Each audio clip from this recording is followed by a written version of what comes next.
అవును సార్. చాలా మంది సినిమా వాళ్ళ జీవితాలు ఏదో అనుకుంటారు కానీ హ్మ్. 2 రకాల కోణాలు ఉంటాయి వాళ్ళ జీవితాల్లో. అంటే ఏమీ లేకుండా వచ్చి చాలా గొప్పవాళ్ళు అయిపోవడానికి అవకాశం ఉంటుంది అక్కడ. హ్మ్.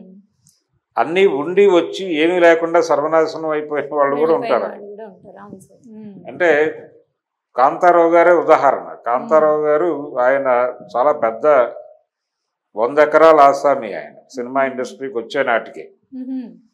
ఆయన చాలా స్థితిమంతుడు. కోదాడ దగ్గర విలేజ్ వాళ్ళది.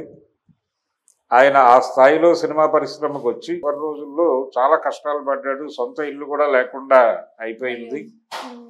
చివరికి ఇప్పుడు వాళ్ళ అబ్బాయి ప్రభుత్వం దయదలిచి మాకేదన్నా నివాస గృహం ఇస్తే బాగుంటుంది అని అప్పుడప్పుడు ప్రభుత్వాన్ని విజ్ఞప్తి చేస్తూ ఉంటాడు. హ్మ్. అంటే తెలంగాణ హీరోగా కాంతారావుకు గుర్తింపు ఇవ్వండి అనేది ఆయన హ్మ్.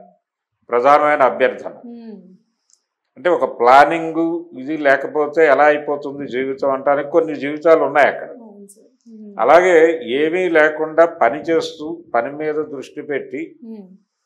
ఏ స్థాయికన్నా ఎదగడానికి అవకాశం ఉంటుంది. ఏ రకమైన ప్రాతిపదికలు లేకపోతే అవతల వాళ్ళు తనకేదో గ్రౌండ్ ప్రిపేర్ చేయాలి అని పిల్లలు అనుకుంటూ ఉంటారు. హ్మ్. పర్టికులర్గా తల్లిదండ్రుల మీద ఆ ప్రెజర్ ఉంటుంది. ఉంటుంది సార్. అవును.